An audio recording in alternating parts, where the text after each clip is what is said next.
जय श्री हरि राधे राधे। 2026 जून के महीने में निर्जला एकादशी का व्रत 25 जून दिन गुरुवार को धारण किया जाएगा।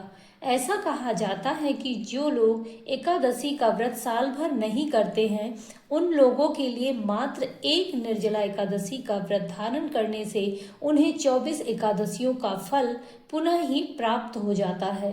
साल भर में कुल 24 एकादशी होती है और निर्जला एकादशी उन सभी एकादशी में सबसे विशेष और महत्वपूर्ण एकादशी मानी जाती है। वैसे तो कुल 24 एकादशी हमें साल भर में प्राप्त होती है, लेकिन इस साल यानी 2026 में अधिक मास होने की वजह से हमें कुल 26 एकादशी प्राप्त हुई है। और अगर आप भी 26 एकादशी का व्रत नहीं कर पा रहे हैं तो इस साल आप निर्जला एकादशी का व्रत अवश्य धारण कर आप उन 26 एकादशियों के व्रत का फल प्राप्त कर सकते हैं। ऐसा पुराणों में वर्णन मिलता है और शास्त्रों में भी यही कहा गया है। आप सभी को निर्जला एकादशी का व्रत अवश्य करना चाहिए। जो पहले से निर्जला एकादशी का व्रत करते हैं वो तो कर ही सकते हैं, लेकिन जो इस व्रत को नए रूप से धारण करना चाहते हैं वह भी यह व्रत कर सकते हैं। कई जगहों में ऐसा भी होता है, कई प्रांतों और कई राज्यों में, कि जिस साल अधिक मास आता है उस साल वे लोग कहते हैं कि कोई नया व्रत धारण नहीं करते हैं, लेकिन कुछ राज्यों और कुछ प्रांतों में ही ये बात लागू होती है। हर जगह ऐसा नहीं होता है। अगर आपके घर परिवार में अधिक मास को मानते हैं, अधिक मास का मतलब मानते हैं कि अधिक मास पड़ने से उस साल व्रत नहीं करना चाहिए, तो आप बिल्कुल मानिए और मत व्रत कीजिए। और अगर ऐसा कुछ नहीं मानते हैं आपके यहाँ तो आप बिल्कुल निर्जला एकादशी का व्रत कर सकते हैं। इस बार निर्जला एकादशी का जो संयोग बन रहा है वह बहुत ही दुर्लभ संयोग बन रहा है। गुरुवार 25 जून को निर्जला एकादशी का व्रत है।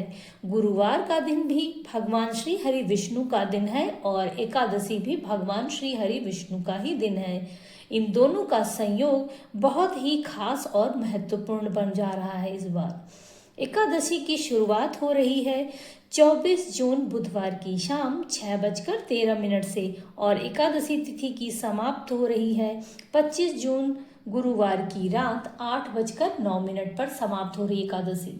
शास्त्रों में वर्णित है कि द्वादशी युक्त एकादशी का ही हम सबको व्रत करना चाहिए और यही श्रेष्ठ होता है। इसलिए 25 जून 2026 दिन गुरुवार को ही हम निर्जला एकादशी का व्रत रखेंगे और यही सर्वश्रेष्ठ है। 25 जून को हम निर्जला एकादशी का व्रत करेंगे और 26 जून को हम व्रत का पारण करेंगे। पारण का समय है 26 जून की सुबह 5:38 से लेकर सुबह के 8:43 के बीच हम पारण कर लेंगे। आप सभी निर्जला एकादशी का व्रत धारण करें, मन में बहुत सारी दुविधाएं न पालें और न ही बहुत कठिन व्रत का नियम लें। अगर आप सोचेंगे कि यह व्रत बहुत ही आसान है तो आप निश्चय ही आसान ढंग से यह व्रत पूर्ण कर लेंगे। प्रभु श्री हरि की कृपा ही ऐसी बनी रहती है कि हम सब हर बार ही निर्जला एकादशी का व्रत अवश्य ही कर लेते हैं। हम ना जैसा सोचते हैं वैसा ही बिल्कुल होता है। अगर हम सोचेंगे कि इस बार हम आसानी से व्रत कर लेंगे निर्जला एकादशी का, तो स्वतः ही हम आसानी से व्रत कर लेते हैं। भगवान हमसे यह व्रत करवाएंगे और निश्चय ही भगवान ही हमसे यह व्रत पूर्ण भी करवाएंगे। देखिए, ऐसा मन में विचार लाइएगा तो आप निश्चय ही देखिएगा आसानी से व्रत कर लीजिएगा। देखिए, वैसे तो यह व्रत पूर्ण रूप से निर्जल ही रखा जाता है, लेकिन अगर किसी भी कारण आपका स्वास्थ्य सही नहीं है तो आप जल और फल लेकर भी निर्जला एकादशी का व्रत कर सकते हैं, क्योंकि हर इंसान के देखिए शरीर की क्षमता एक जैसी नहीं होती है। कई बार कई लोग निर्जल व्रत कर लेते हैं, लेकिन कई बार कई लोग निर्जल व्रत नहीं कर पाते हैं, बीमार हो जाते हैं। सबके शरीर की क्षमता अलग अलग होती है, तो आप किसी भी दुविधा में न रहें, जल और फल लेकर व्रत कर सकते हैं। एकादशी के व्रत में 3 दिन के नियमों का पालन होता है। जैसे दशमी के दिन आप तामसिक भोजन, प्याज, लहसुन, मूली, मसूर की दाल, बैगन इत्यादि मतलब अपने भोजन में शामिल न करें। इन सब चीज़ों से आप बचें। और इस दिन कांसे के बर्तन में भी दशमी के दिन भोजन करना मना रहता है। ऐसा कहा जाता है कि कांसे के बर्तन में भोजन करने से दोष पाप लगता है। दशमी के दिन का बस यही नियम होता है। हाँ, कई जगह कई लोग दशमी के दिन शाम का भोजन भी नहीं करते हैं, लेकिन जैसा आपके घर परिवार में होता है और जैसे आपके शारीरिक क्षमता है, शरीर की जैसी क्षमता है, आप वैसे ही करिएगा। अगर आपको भोजन करने का मन है, विचार है, तो आप बिल्कुल भोजन कर सकते हैं दशमी के दिन भी। दूसरे दिन एकादशी के दिन हम पूरे दिन व्रत ही करते हैं और तीसरे दिन यानी द्वादशी के दिन हम सुबह जब तक पारण नहीं करते तब तक हमारा व्रत ही रहता है। बस द्वादशी के दिन जब हम पारण भी करते हैं तो हम तामसिक चीज़ों का, जैसे लहसुन प्याज से बनी हुई चीज़ों का भोजन नहीं करते हैं, शुद्ध और सात्विक भोजन करते हैं। बस यही 3 दिन का नियम होता है। व्रत तो सिर्फ एक दिन ही करना होता है, ठीक है। आप बस तीनों दिन भगवान का चिंतन करें, साफ और स्वच्छ तरीके से भगवान का चिंतन करें, भगवान के भजन कीर्तन में अपना मन लगाएं और समय बिताएं। ऐसे में आप सभी निश्चित रूप से संपूर्ण फलों की प्राप्ति के लिए शास्त्रों में वर्णित निर्जला एकादशी का महाव्रत अवश्य ही धारण करने का प्रयत्न करें। दशमी के दिन ही आप सब तुलसी पत्र वगैरह तोड़ लीजिए और हमारी जो माताएं बहनें हैं वह सब दशमी यानी बुधवार के दिन ही बाल वगैरह सब धो लें, नाखून वगैरह काट लीजिए, शुद्ध सात्विक भोजन कर लीजिए, तुलसी पत्र तोड़ लीजिए, क्योंकि हम एकादशी के दिन तुलसी पत्र नहीं तोड़ते हैं, तो इसलिए भगवान विष्णु के भोग में तुलसी पत्र हमें चाहिए ही, क्योंकि बिना तुलसी पत्र के भगवान विष्णु भोग स्वीकार नहीं करते हैं। तो आप लोग एक दिन पहले ही दशमी के दिन तुलसी पत्र तोड़ लीजिए और तुलसी की लकड़ी भी इकट्ठा कर लीजिए, क्योंकि तुलसी की लकड़ी से हम लोग एकादशी के दिन दीप प्रज्वलित करते हैं। तो तुलसी की लकड़ी भी रख लीजिए, तुलसी पत्र भी रख लीजिए। दशमी के दिन आप सारी तैयारियां कर लीजिए। एकादशी के दिन आप न तो चावल किसी के भी, जैसे मान लीजिए आपका व्रत है, बच्चे हैं घर में, बच्चे हैं, बूढ़े हैं, उनके खाने में भी आप चावल का प्रयोग न करें और न ही पूजा पाठ यानी अक्षत के रूप में भी चावल का प्रयोग बिल्कुल न करें। आप एक बहुत बड़ा महाव्रत करने जा रहे हैं जो जून के इस भारी गर्मी के महीने में पड़ती है, तो आप किसी भी तरह का छोटी मोटी गलतियां न करें। एकादशी के दिन हम पूजा इस तरह से करते हैं कि सुबह हम स्नान ध्यान से निवृत्त होकर, अपने दैनिक कार्य से निवृत्त होकर अपने पूजा मंदिर में जल छिड़क लेते हैं। गंगा जल से मतलब साफ शुद्ध कर लेते हैं। फिर साफ स्वच्छ वस्त्र खुद भी धारण कर, जैसे भगवान श्री हरि की प्रतिमा है तो भावपूर्ण प्रतिमा में हम गंगा जल से उनको स्नान कराते हैं पंचामृत से, और अगर हमारे घर में बाल गोपाल हैं तो हम उनको पंचामृत से विधिवत स्नान कराते हैं।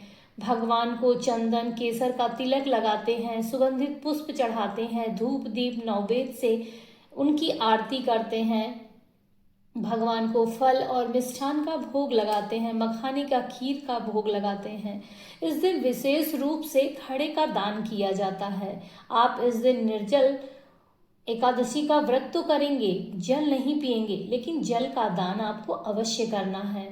आप सभी एक दिन पहले ही मिट्टी का एक घड़ा ले आए और उसे अच्छे से धोकर उसमें सबसे पहले एक या 2 पत्ती तुलसी के पत्र रखें, फिर उसमें जल डालें, थोड़ा सा उसे जल से घड़े को भर ले, थोड़ा सा उसमें मीठा जैसे शक्कर डालें या फिर मिश्री डालें, फिर उस घड़े को पूरा जल से आप भर दीजिए। फिर उसके ऊपर एक मिट्टी का एक पात्र रखिए, पात्र के ऊपर आप चीनी से उसको भर दीजिए उस पात्र को, और उसके ऊपर कोई मौसमी फल जैसे कि खरबूजा हो गया या फिर आम हो गया, उसे आप उसके ऊपर रख दीजिए और कुछ दक्षिणा आप अपने सामर्थ्य के अनुसार उस फल के ऊपर रखकर और घड़े में आप मौली बांध दीजिए और पीले चंदन से उस पे घड़े पे स्वास्तिक बना दीजिए। और उसको आप उस घड़े को ले जाकर किसी मंदिर में या किसी ब्राह्मण को उसी दिन एकादशी के दिन ही दान कराइए। इसका अनंत गुना फल मिलता है और आपके घर में अगर पितृ दोष है तो वो भी दूर होते हैं इस उपाय से। इस दिन कई जगह शरबत और मीठे जल का भी दान किया जाता है। गुरुवार का दिन है तो इस दिन आप केले के वृक्ष और पीपल के वृक्ष की पूजा भी अवश्य कर लें। धूप दीप भी केले के वृक्ष में और पीपल के वृक्ष में भी मतलब धूप दीप से आरती कर लीजिए और मीठे जल से केले के वृक्ष में भी जल अर्पित करें और पीपल के वृक्ष में भी। निर्जला एकादशी का व्रत हम ज़्यादा से ज़्यादा इस दिन आप मौन रहिए, मौन रहकर भगवान का भजन करिए, कीर्तन करिए, मन में भगवान के नाम का जाप करिए, क्योंकि आप जितना कम बोलेंगे ना उतना आपको प्यास नहीं लगेगी, भूख नहीं लगेगी और आपको गर्मी का एहसास भी कम होगा। पानी पीने का क्या नियम है जैसे निर्जला एकादशी में, तो निर्जला एकादशी में 3 तरह से एकादशी का व्रत रखा जाता है। पहला इस ढंग से है कि जैसे कि आप सूर्योदय से लेके सूर्यास्त तक आप निर्जल रह सकते हैं, पूरे दिन आप निर्जल रहिए। जैसे सूर्यास्त होता है तो आप जल और फल, सिर्फ जल और फल, अन्न नहीं आपको लेना है, जल और फल लेकर भी आप इस तरह से भी व्रत कर सकते हैं। यानी कि आप सूर्योदय से लेके सूर्यास्त तक में भी जितने घंटे हो गए वो आपका निर्जल व्रत हो गया। ये पहला नियम पहले ढंग से हो गया। फिर दूसरे ढंग से हम जल और फल लेकर, जैसे सुबह से ही आपने स्नान पूजा पाठ अपना कर लिया और आप जल और फल लेकर व्रत, पूरे दिन आपने जल और फल लेकर ही व्रत किया। दूसरा नियम ये हो गया। और तीसरा नियम है निर्जल व्रत, जो कि सर्वश्रेष्ठ है और सबसे उत्तम है निर्जल व्रत। लेकिन देखिए, आप किसी का देखा देखी न करें, आपके शरीर की जितनी सामर्थ्य हो आप उसी हिसाब से व्रत करें। चाहे आप जल फल लेकर कर सकते हैं, चाहे सूर्योदय से सूर्यास्त के बाद जल पी सकते हैं या फिर निर्जल रह सकते हैं। 3 तरह से यह व्रत किया जाता है, 3 तरह से आप कर सकते हैं, जैसी आपकी इच्छा हो, जैसे आपके शरीर का सामर्थ्य हो, जैसे आपकी शरीर की क्षमता हो। यथाशक्ति तथा भक्ति। हमारे हिंदू धर्म में ना सूर्योदय से लेकर दूसरे दिन सूर्योदय तक का व्रत का विधान बताया गया है और वही व्रत का मान्य भी है। और सूर्योदय से सूर्यास्त के बाद भी जिसमें जल पिया जाता है उस व्रत का भी मान्य है और उस वैसे भी व्रत का विधान है। और एकादशी के दिन आप ज़्यादा से ज़्यादा भगवान का भजन करें, प्रभु के नाम का जप करें, विष्णु सहस्त्र नाम का पाठ करें, ओम नमो भगवते वासुदेवाय नमः मंत्र का जप करें। दूसरे दिन द्वादशी के दिन आप भगवान की पहले सर्वप्रथम उठ के स्नान ध्यान करें, पूजा पाठ करें, भगवान को इस दिन भोग लगाएं। कुछ भी अन्न की चीज़ों का अगर आप सुबह भोग लगा सकते हैं तो अति उत्तम, नहीं तो आप फल मिष्ठान से ही भगवान का भोग लगाएं।